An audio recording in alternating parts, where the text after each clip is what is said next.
Let me ask you something real quick. Have you ever looked back at a tough situation, one that had you anxious, doubting, even panicking, and realized, oh, it actually worked out? Maybe not how you expected, maybe not when you wanted, but it worked. What if you lived your present like your future self already knew the outcome was handled?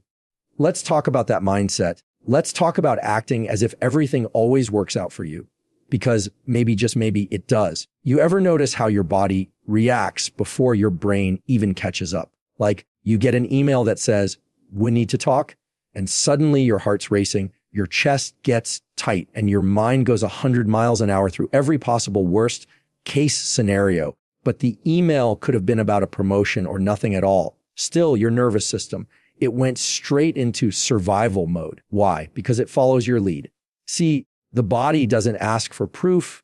It takes instruction, and the way you think tells your body how to feel. When you constantly anticipate disappointment, disaster, rejection, your nervous system gets stuck on high alert. You start living like everything's a threat. People, plans, even opportunities, everything gets filtered through that lens of this probably won't work out. And when you're stuck there, it's hard to show up fully. You overthink every move. You second guess your words. You hold back, not because you don't care, but because your body doesn't feel safe enough to move forward. But here's the flip side. And this is where it gets powerful. When you choose to act like everything does work out for you, when you carry that calm, steady energy, your nervous system shifts, your breathing slows, your thoughts get clearer. You start engaging with the world from a place of trust, not tension. And no, that's not toxic positivity.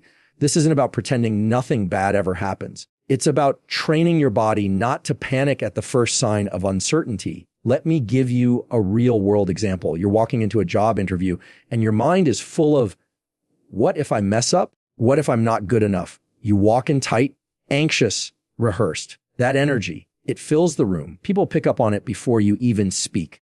But if you walk in with the belief that this is already working out, that the outcome is handled, not because you're cocky, but because you've decided to trust the moment, your entire demeanor changes. Your shoulders relax. Your words flow more naturally. You listen better.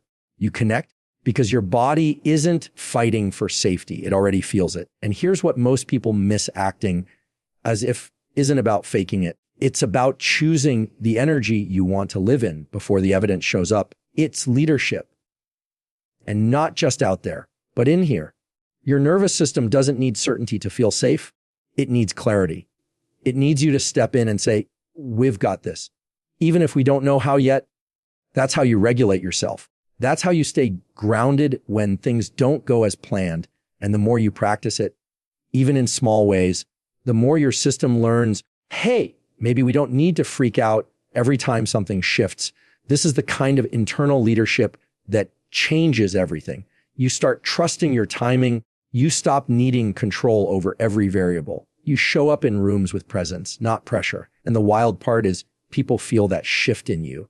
They respond differently because calm energy, it's magnetic and it's rare. So I want you to think about this. The next time you're about to spiral, the next time your chest tightens and your thoughts start sprinting ahead, pause just for a second and ask yourself, what if this is working out? What if I don't need to brace for impact? Because the way you treat this moment teaches your body how to treat the next one. And that changes everything. Let's clear something up real quick. Faith isn't fantasy. Acting as if everything always works out for you doesn't mean you're living in denial or ignoring hard truths. It means you're choosing to adopt a mindset that supports you through them. It's a framework, a way of relating to life that keeps you anchored, especially when things feel shaky. See, a lot of people hear the word faith and assume it's blind, like you're supposed to ignore red flags, overlook reality, or just float through life waiting for magic. That's not what this is. Real faith is active. It's a daily choice to believe that you're not alone in this, that what you're walking through has purpose, that whatever's in front of you is not the full story. It's just the current chapter. And acting as if things are working out, that's you reading that chapter with hope, not fear. It's not about pretending pain doesn't exist. It's about believing you're equipped to handle it. It's not about ignoring challenges. It's knowing you can rise to meet them. That shift in mindset changes the tone of how you show up. It changes how you speak, how you walk into rooms, how you respond when plans fall apart. Faith gives you a framework, a posture, not one that's rigid, but one that's rooted. Let me ask you, how many times have you already survived something you thought would break you? Think about that. You didn't have the answers. You didn't feel prepared. You were scared.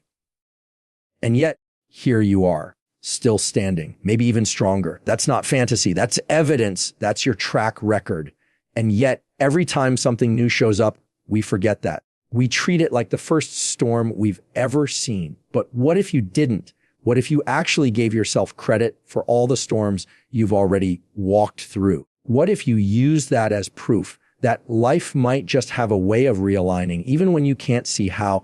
Here's the thing, when you act as if things are working out, your decisions start to reflect that belief. You stop operating from fear and start moving with clarity. You say yes to things that grow you. You set boundaries that protect you. You speak from your values instead of your wounds. That's faith in action. That's a framework not just for big life choices, but for everyday moments. You walk into the meeting not thinking, they're probably going to overlook me again, but what's mine won't miss me. You send the pitch not with desperation, but with trust, knowing that if it's aligned, it'll land. And if it doesn't, something better is coming. Not because you're owed an easy life, but because you've learned to trust the unfolding of it.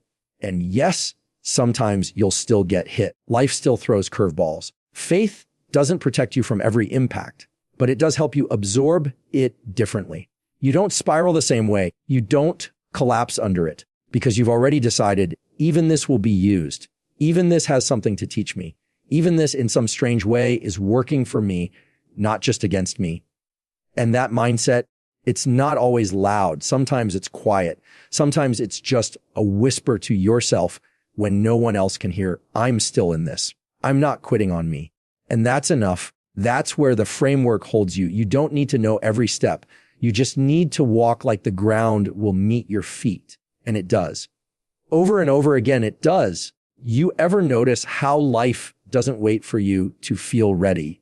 How things keep moving, even when you're overwhelmed, even when you're doubting, even when you're overthinking everything from every angle. That's the truth of it. Most storms pass without your permission. They show up, shake things up, and then they move on.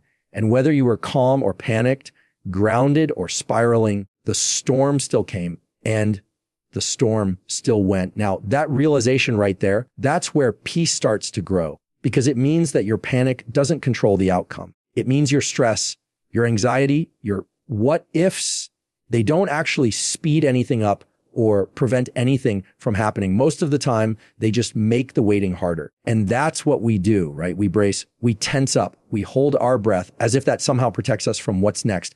But it doesn't, it just exhausts us. So the question becomes, if the outcome is going to play out either way, how do you want to walk through it?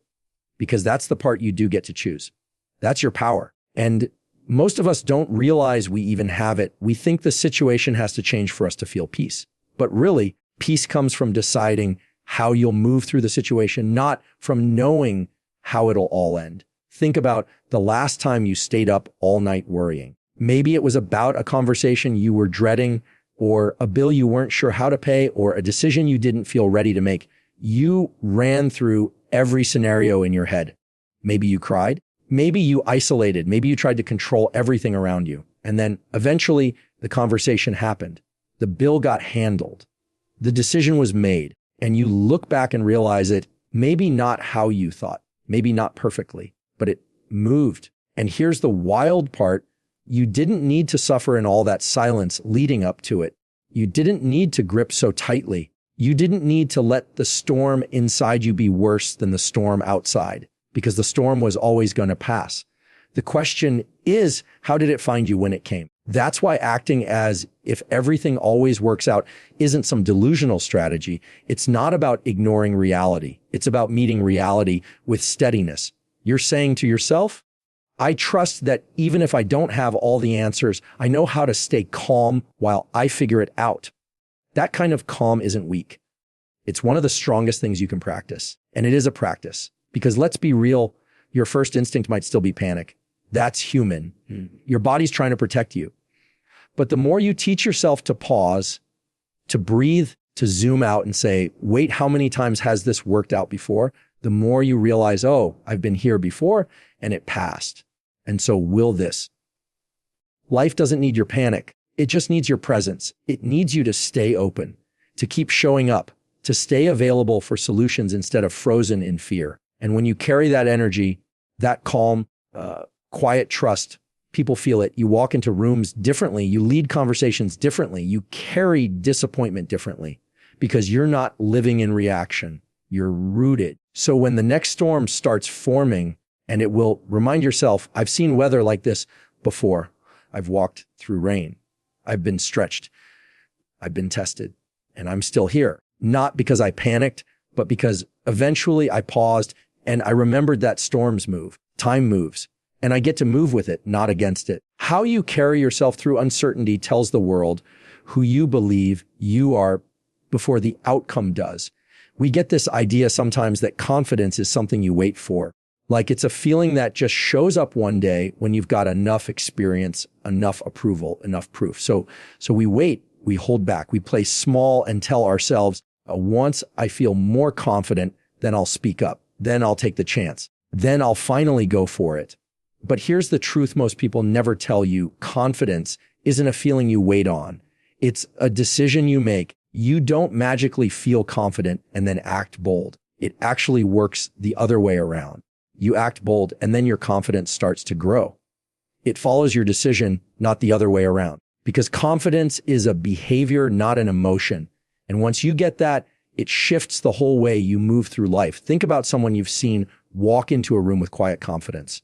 Not loud, not arrogant, just solid. You can feel that they're rooted. They don't have to dominate the conversation or prove anything, but their presence makes an impact. That kind of confidence isn't about being the smartest or the most experienced. It's not about being the loudest voice in the room. It's about choosing to trust yourself before the outcome shows up, choosing to show up as someone who belongs, even if your nerves are still talking in the background. And here's the thing. Most of the people you think are confident, they still have doubts. They still question themselves sometimes, but they've trained their nervous system to move forward anyway, to act as if they're qualified, as if they're capable, as if they'll figure it out. They've chosen confidence even when they didn't feel it in the moment. When you act as if everything always works out for you, confidence becomes a byproduct. You're no longer depending on perfect conditions to feel worthy. You start showing up already convinced that you'll grow through the experience, no matter what happens. So you speak without rushing. You take up space without apology. You ask for what you need without shrinking yourself. And not because you're certain of the outcome, but because you're certain of your value even before the outcome. That's where confidence is born, not from always getting it right, but from knowing you'll still be standing even if you don't. Confidence says, even if I fail, I'm still me. Even if this doesn't land, I'm still solid. That mindset builds resilience. It frees you up to take more chances, to try again, to be seen. Because when you don't tie your confidence to performance, you give yourself permission to grow. You stop waiting for evidence to believe in yourself. You just decide, today, in this moment, I'm going to carry myself like someone who's already enough. And from there, you move. You raise your hand in the meeting, you pitch the idea, you set the boundary, you make the ask, you stop over-explaining, over-apologizing, over-editing who you are. Because now you're walking with conviction instead of constantly needing confirmation. And people respond to that. They may not always agree with you. They may not always choose you, but they feel you. And that matters. Even in relationships, romantic, professional, whatever, when you operate from grounded confidence, you teach people how to treat you, not through control, but through clarity. You're no longer asking people to validate you. You're inviting them to see you. That's the difference. And let's be honest. This doesn't mean you'll never feel insecure again. This doesn't mean imposter syndrome disappears overnight, but it does mean that you no longer give those feelings the final say. They can ride in the car, but they don't get to drive. You do. So if you're waiting for the moment when confidence magically shows up, this is it. right here, right now. You choose it.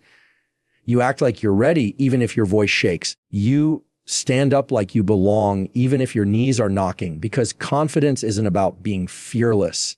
It's about deciding that fear doesn't get to run the show anymore. And the moment you choose that, everything begins to shift. People don't just hear your words, they feel your energy. Before you even open your mouth, they've already picked up on something. It's in how you walk into a room. It's in your eye contact, your posture, your presence. You teach people how to treat you, not just by what you say, but by what you carry. And when you act as if everything always works out for you, that energy teaches people something powerful. I'm not here to beg for belonging.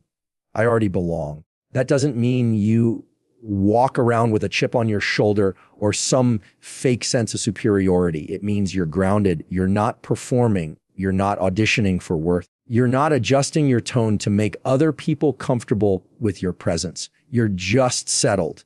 And that energy, that quiet, steady confidence, it's contagious. It gives other people permission to relax too. Most of us grew up thinking we had to earn our place, prove ourselves, impress people to be seen, to be accepted. And in doing that, we learn to lead with insecurity, to try to shift into what we thought people wanted. But when you do that, you're sending a message. I'm not enough unless you say so. And people respond to that. They start treating you like you're unsure because you are, not in your ability, maybe, but in your presence.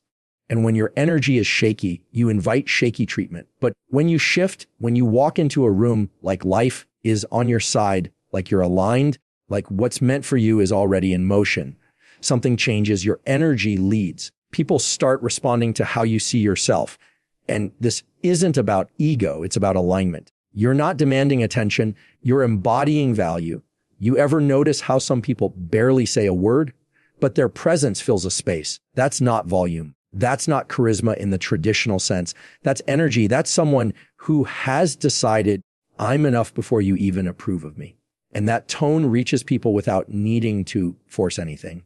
You might not control how people feel about you, but you do influence how they experience you. And that starts with how you experience yourself. When you act as if everything always works out, your tone softens. You stop rushing. You don't chase. You become more present. And that presence makes people feel safe. They know where you stand. And that clarity makes you magnetic because people are starving for that kind of groundedness. It even shifts how you handle disrespect. When you carry that kind of inner steadiness, you don't take everything personally. You don't lash out or shrink back. You redirect, you clarify, you move on. Not from coldness, but from clarity, because you know who you are. You're not available for every argument or every misunderstanding. You're not constantly trying to prove your intentions. You're not molding yourself to avoid discomfort. You're anchored and people can feel it. That energy also sets the tone in your relationships, whether it's friendships, family, dating, or work. When you carry yourself with trust and calm, people start meeting you at that level. You show them what respect looks like by how you treat yourself. You show them what you expect by what you no longer tolerate. You don't have to over-explain. Your energy says it before you do. I trust myself. I trust life. I'm not chasing chaos. And the beautiful thing is, when you show up with that energy consistently, it starts shaping your environment. It influences the dynamics around you. It gives people a blueprint for how to interact with you. And that doesn't mean everyone will like you, but it does mean you'll attract the ones who respect you, who see you, who rise to meet the energy you bring into the room. So when you act as if everything always works out for you, you're not just helping yourself, you're helping the room settle. You're helping create a space where clarity lives, where mutual respect flows, where people can drop the performance and show up real. And that starts with you, because how you carry yourself teaches the world how to carry you. Let me bring this home. When you act as if everything always works out for you, you're not lying to yourself. You're not ignoring reality. You're choosing to lead your life from a place of calm, not chaos. You're telling your nervous system, we're safe, even when we're unsure. You're building a mindset that says, I can trust the process, even when I can't predict it.